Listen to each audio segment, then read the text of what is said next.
Perkenalkan, nama saya Yuliana Sari, NPM 05 dari Ruang 7. Assalamualaikum warahmatullahi wabarakatuh. Perkenalkan, nama saya Roza Anggreni Manik, NPM 014 dari Ruang 07. Assalamualaikum warahmatullahi wabarakatuh. Perkenalkan, nama saya Lindawati, NPM 1906 1040 416. Saya berasal dari Ruang 07. Perkenalkan, nama saya Kurnia Febriani, NPM 1906 10 40 482. Saya berasal dari Ruang 07. Assalamualaikum warahmatullahi wabarakatuh. Perkenalkan, saya Tiara Kemiten dengan NPM 1906 1040 430 dari Ruang 07. Nah, jadi rantai makanan adalah perpindahan energi makanan dari sumber daya tumbuhan melalui seri organisme atau melalui jenjang makanan. Nah, rantai makanan sering juga disebut sebagai proses makan dan dimakan oleh suatu seri makhluk hidup. Nah, di mana rantai makanan merupakan bagian dari jaring-jaring makanan, di mana rantai makanan bergerak secara linear dari produsen ke konsumen teratas. Nah, jadi pada setiap perpindahan energi 80% sampai 90% energi potensial kimia berubah sebagai panas. Nah, karena itu langkah-langkah dalam rantai makanan umumnya terbatas 4 sampai 5 langkah saja. Nah, dengan perkataan lain, semakin pendek rantai makanan, maka semakin besar pula energi yang tersedia. Sedangkan jaring-jaring makanan merupakan rantai-rantai makanan yang saling berhubungan satu sama lain sedemikian rupa sehingga membentuk seperti jaring-jaring. Nah, jadi jaring-jaring makanan terjadi karena setiap jenis makhluk hidup tidak hanya memakan atau dimakan oleh satu jenis makhluk hidup lainnya, tetapi berdasarkan beberapa penjelasan dan pengertian di atas dapat diperoleh bahwa jaring-jaring makanan adalah kumpulan antara berbagai rantai makanan yang saling berhubungan secara lebih kompleks dalam suatu sistem. Perbedaan rantai makanan dan jaring-jaring makanan dapat kita lihat dari yang pertama, yaitu strukturnya, di mana kita semua sudah tahu nih bahwa struktur dari jaring makanan ini lebih banyak dan lebih kompleks dari rantai makanan. Kalau misalnya kita lihat pada gambar di atas ini, rantai makanan ini dia berjalan hanya satu arah seperti halnya satu rantai. Tetapi jika jaring makanan dia bergerak bercabang-cabang, jadi lebih banyak arahnya. Nah, misalnya di sini ada ilustrasi gambar jaring makanan. Nah, kita bisa melihat mengambil fokus rantai makanan pada gambar jaringan makanan tersebut. Kita ambil rantai makanannya dari rumput, belalang, katak hingga burung elang. Nah, jadi rantai makanan ini kan bagian dari jaring-jaring makanan, sehingga struktur dari rantai makanan ini lebih sederhana dibanding dari jaring-jaring makanan yang lebih kompleks. Yang kedua, jumlah organisme. Nah, dalam setiap rantai makanan, energi ini akan hilang setiap kali memakan satu organisme lainnya. Karena itu harus ada lebih banyak tanaman daripada pemakan tumbuhan. Artinya harus lebih banyak autotrof daripada heterotrof. Harus lebih banyak yang dapat menghasilkan atau membuat makanannya sendiri daripada yang tidak dapat membuat makanan atau menghasilkan makanannya sendiri. Dalam hal ini tumbuhan dan hewan. Karena jika satu spesies aja dalam rantai makanan ini hilang atau tidak ada lagi karena kelangkaan, maka akan mempengaruhi seluruh spesies lainnya dan akan menyebabkan konsekuensi yang tidak terduga. Nah, contohnya seperti ini. Pada rumput yang dimakan belalang dan belalang yang dimakan katak dan katak dimakan oleh burung elang, dalam hal ini rantai makanan jika tidak ada produsennya atau rumputnya itu tidak ada lagi di daerah itu atau rumputnya ini mati, maka belalang tersebut tidak mendapatkan makanan lagi dan akan menyebabkan ke spesies-spesies lainnya. belalang akan mati, dan katak juga tidak menemukan makanan yang lainnya, juga seperti itu pada burung elang. Jadi akan mempengaruhi seluruh rantai spesies lainnya. Hal ini berbeda dengan jaring-jaring makanan. Jika produsen mati, maka konsumen satu ini bisa mencari produsen alternatifnya. Begitu juga jika konsumen satu ini mati, maka konsumen dua bisa mencari konsumen yang satu alternatifnya. Hal ini karena beragamnya pilihan organisme yang menjadi sumber makanan organisme lain. Meskipun pada jaring-jaring makanan juga energinya akan hilang setiap kali memakan organisme lain, namun jumlahnya tidak sebesar pada rantai makanan. Jadi pada jaring-jaring makanan, organisme ini tidak hanya memakan organisme tertentu, tapi bisa memakan organisme alternatif lainnya. Jika organisme yang hendak dimakan ini sudah tidak ada lagi, maka ada organisme alternatif atau penggantinya. Yang ketiga ada kesetimbangan. Jadi di dalam rantai makanan, kesetimbangan rantai makanan tunggal ini sangat bergantung terhadap setiap organisme di dalamnya. Jika terdapat salah satu saja organisme yang mati di dalam rantai makanan tersebut, maka akan terjadi ketidakseimbangan dalam rantai makanan tersebut. Jadi akan ada jumlah organisme yang membeludak karena tidak dimakan organisme yang sudah mati tersebut. Misalnya tanaman hijau, nah di sini kan dimakan oleh belalang pada rantai makanan. Nah belalang ini, jika belalangnya mati, maka tumbuhan hijau ini akan sangat banyak karena tidak ada yang memakan tumbuhan hijau. Karena pemakan tumbuhan hijau ini adalah konsumen satu yang pemakan tumbuhan atau herbivora. Dan ada pula organisme yang mati karena tidak dapat memakan organisme yang telah mati tersebut. Misalnya dalam hal ini yang belalang yang sudah mati menyebabkan tanaman rumput ini menjadi membeludak karena jumlahnya banyak, dan katak dalam hal ini yang memakan belalang ini karena belalang juga telah mati, tidak ada, maka lama-kelamaan katak tersebut juga mati karena tidak mendapatkan sumber makanan atau sumber energinya. Oleh sebab itu di dalam rantai makanan keseimbangan ini harus benar-benar dijaga oleh setiap organismenya. Berbeda dengan jaring-jaring makanan. Nah, jika terdapat salah satu organisme yang mati, maka peran dari organisme yang mati tersebut dapat digantikan dengan organisme lainnya. Sehingga organisme yang akan memakan organisme yang mati tersebut dapat melanjutkan langsungan hidupnya dengan memakan organisme lain,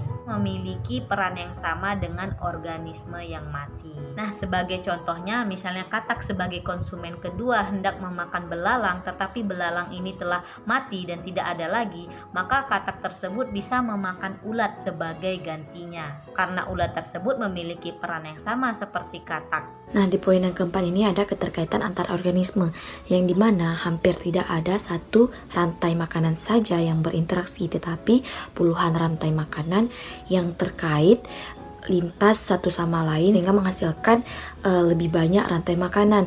Jadi pada kenyataan dalam suatu ekosistem hampir tidak ditemui lagi organisme-organisme yang berperan dalam rantai makanan tunggal, kecuali terdapat keterbatasan jenis organisme dalam suatu ekosistem. Nah, hal itu membuat organisme dalam rantai makanan saling berhubungan satu sama lain, sehingga membentuklah jaring makanan yang terlihat seperti sarang laba-laba. Nah, jaring makanan yang menunjukkan bagaimana hewan yang berhubungan dan tidak tergantung pada rantai makanan tunggal tersebut. Soal yang ketiga itu jelaskan dua tipe dasar rantai makanan berdasarkan jenis mata rantainya. Yang pertama itu ada rantai makanan rerumputan atau grazing food chain, yaitu rantai makanan yang diawali dari rerumputan atau dari tumbuhan pada trofik awalnya. Misalnya dari tumbuhan ke herbivora, kemudian ke karnivora, dan yang keempat itu ke omnivora, dan kemudian ke detrivor. Nah, pada gambar di bawah ini merupakan rantai makanan rerumputan karena diawali dari tumbuhan. Nah, rumput ini bersifat autotrof, di mana rumput ini akan dimakan oleh belalang. Kemudian belalang ini berperan sebagai konsumen primer atau konsumen tingkat 1. Lalu belalang ini dimakan oleh kadal. Kadal ini berperan sebagai konsumen sekunder atau konsumen tingkat 2. Dan kemudian kadal ini dimakan oleh ular, yang dimana ular ini berperan sebagai konsumen tersier atau konsumen tingkat 3. Lalu ular ini dimakan oleh burung elang yang dimana burung elang ini menjadi predator atau konsumen puncak atau konsumen tingkat 4. Jika burung elang mati, maka bangkainya akan dimakan oleh detrivor atau organisme pemakan sisa. Yang kedua, ada rantai makanan sisa atau detritus, yaitu rantai makanan yang tidak dimulai dari tumbuhan, tetapi dimulai dari detritivor atau organisme pemakan sisa. Rantai makanan detritus dimulai dari proses penghancuran luruhan dan ranting tumbuhan oleh bakteri dan fungi atau detritivor dan menghasilkan detritus. Hancuran bahan organik atau detritus ini kemudian menjadi bahan makanan penting atau disebut dengan nutrien bagi cacing, lipan, krustacean, dan lain-lain. Misalnya detrivor, herbivora, karnivora, dan omnivora. Nah, pada rantai makanan detritus, karena mata rantainya diawali oleh detritus atau pengurai, seperti gambar, detritus tersebut berupa organisme lain seperti bakteri dan dimakan oleh ulat yang kemudian dimakan oleh burung. Untuk menjelaskan tentang mekanisme jaringan makanan sederhana dapat dilihat pada gambar berikut. Nah, pada gambar ini dapat dilihat bahwa produsen primer adalah padi. Padi kemudian dimakan oleh tikus dan burung sebagai konsumen primer atau konsumen tingkat 1. Tikus dan burung kemudian dimakan oleh musang dan burung elang. Peran musang dan burung elang dalam jaring-jaring makanan ini adalah sebagai konsumen tingkat 2 atau konsumen puncak. Kemudian burung elang mati dan diuraikan oleh pengurai yang biasanya bakteri dan jamur. Tipe dasar jaring-jaring makanan juga sama dengan rantai makanan, yaitu terdiri dari jaring makanan perumput dan detritus. Pada jaring-jaring makanan tersebut terdapat beberapa rantai makanan, diantaranya adalah sebagai berikut. Yang pertama, padi dimakan oleh tikus, tikus dimakan oleh burung elang, dan burung elang ketika mati akan diuraikan oleh bakteri. Nah, yang kedua, padi dimakan oleh tikus, tikus dimakan oleh musang, dan musang dimakan oleh burung elang. Nah, ketika burung elang mati akan diuraikan oleh bakteri. Nah, yang ketiga, padi dimakan oleh burung, burung dimakan oleh musang, musang dimakan oleh burung elang. Nah, ketika burung elang mati akan diuraikan oleh bakteri. Nah, selanjutnya yang terakhir ada padi dimakan burung, burung dimakan burung elang, dan burung elang ketika mati akan diuraikan oleh bakteri. Nah, pada gambar terlihat bahwa semua aktivitas memakan diakhiri oleh pengurai. Hal ini menunjukkan bahwa peran bakteri pengurai dalam ekosistem sangatlah penting, yang berfungsi untuk menguraikan dan menghancurkan zat penyusun tubuh menjadi hara, yang selanjutnya zat hara dikembalikan ke tanah. Dengan demikian, pengurai merupakan penghalang antara konsumen dan produsen. Dengan adanya pengurai akan menjamin ketersediaan zat hara sehingga kebutuhan tumbuhan akan zat hara tetap terpenuhi. Apabila tumbuhan hidup subur, berarti tumbuhan tersebut menjamin ketersediaan makanan herbivora. Meningkatnya herbivora menjamin ketersediaan makanan bagi karnivora. Dengan demikian dapat disimpulkan bahwa antara komponen dalam ekosistem yang satu dengan yang lainnya saling berinteraksi dan saling ketergantungan. Pada kesempatan kali ini, kami akan melakukan suatu kegiatan yaitu rantai makanan dan jaring-jaring makanan, di mana tujuannya agar kita dapat mengetahui, mengidentifikasi, dan menganalisis komponen-komponen tingkatan dan perbedaan pada rantai makanan dan jaring-jaring makanan. Berikut alat dan bahan yang diperlukan, yaitu yang pertama itu ada gambar komponen rantai makanan jenis rerumputan, yang kedua itu ada lem fox, dan yang ketiga itu ada triplex. Langkah kerja yang pertama, siapkan alat dan bahan. Jadi di sini ada gambar komponen-komponen dan rantai jaring-jaring makanan. Kemudian ada lem kertas. Kemudian ada kertas yang berbentuk panah. Nah, sekarang kita ke langkah kerja yang kedua ya. Langkah kerja yang kedua yaitu kita menempelkan komponen makanan untuk sebagai rantai makanan. Nah, di sini kita akan menempelkan sebuah gambar pohon ya. Karena pohon ini sebagai komponen produsen. Karena ini dapat menghasilkan makanan.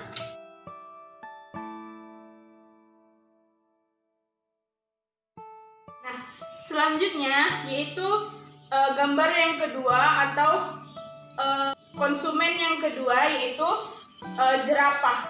Nah, pohon yang tinggi ini akan dimakan oleh konsumen pertama yaitu jerapah.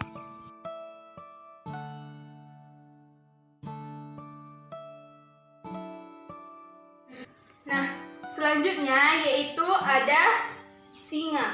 Nah, singa ini memakan jerapah. Nah, jadi singa ini sebagai konsumen terakhir karena dia berada di puncak. Selanjutnya, ketika singa ini sudah mati, kemudian dia akan diuraikan oleh bakteri. Nah, bakteri ini sebagai pengurai dari singa.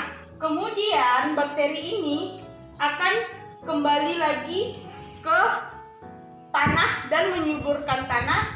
Sekalian pohonnya juga akan menjadi subur.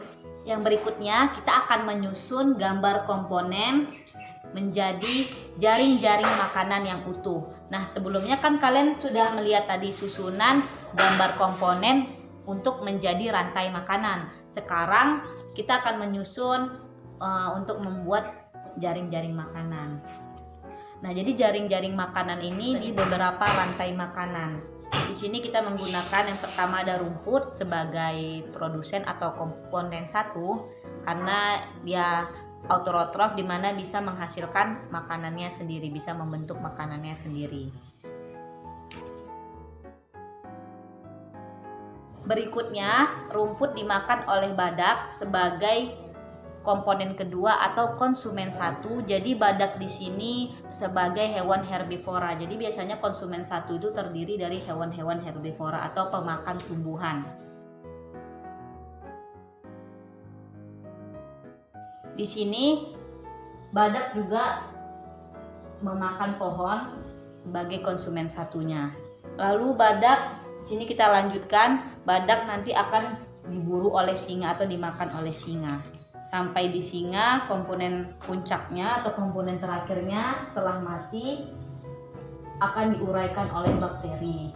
Nah, kita akan melanjutkan dari produsen yaitu rumputnya.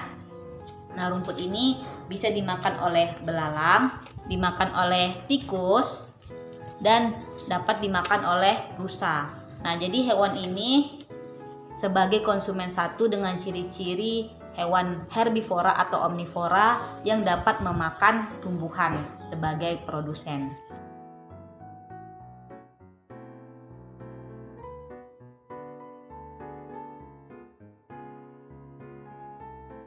Sebagai konsumen dua, jadi di sini ada burung yang biasa pemakan belalang, rubah yang akan memakan tikus, dan macan tutul yang akan memakan rusa. Jadi hewan ini sebagai komponen ketiga, yaitu perannya sebagai konsumen yang kedua. Jadi hewan karnivora yang memakan hewan di konsumen pertama.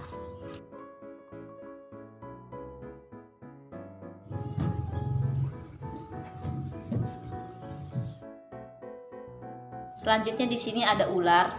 Jadi pada rantai makanan rumput, belalang dan burung, maka ular di sini sebagai komponen yang keempat, yaitu konsumen yang ketiga. Pada jaring-jaring makanan, di sini rubah dapat juga dimakan oleh ular. Jadi pada rantai makanan kita fokus pada yang ini, rumput, tikus, rubah, dan ular sebagai konsumen yang ketiga. Terakhir ada burung elang, ini sebagai konsumen puncak atau konsumen akhir. Jadi dia di sini akan memakan ular dan memakan macan tutul. Jadi setelah burung elang ini mati, nanti akan diuraikan lagi juga oleh bakteri, di mana bakteri nanti akan menyuburkan rumput. Jadi dari gambar jaring-jaring makanan ini bisa kita dapati ada bagian-bagian rantai makanan. Jadi bisa kita analisis dan identifikasi. Di sini jika kita ingin mencari rantai makanan, ada rumput, belalang, burung, ular, dan terakhir elang. Atau kita ingin melihat bagian yang ini, ada rumput, tikus, rubah, ular, dan elang. Atau yang rumput dimakan rusa, rusa dimakan macan tutul, dan macan tutul dimakan elang. Atau juga bisa kita yang dari arah sini, rumput dimakan oleh badak, badak dimakan oleh singa, dan singa nanti akan diuraikan oleh bakteri. Jadi penggalan-penggalan dari jaring makanan ini merupakan rantai makanan. Nah, jadi kesimpulannya adalah rantai makanan merupakan bagian dari jaring-jaring makanan, di mana rantai makanan bergerak secara lancar dari produsen ke konsumen teratas. Sedangkan jaring-jaring makanan adalah kumpulan antara berbagai rantai makanan yang saling berhubungan secara kompleks dalam suatu ekosistem yang terjadi karena setiap jenis makhluk hidup tidak hanya memakan atau dimakan oleh satu jenis makhluk hidup lainnya. Komponen setiap rantai makanan maupun jaring-jaring makanan terdiri dari produsen, konsumen, dan dekomposer.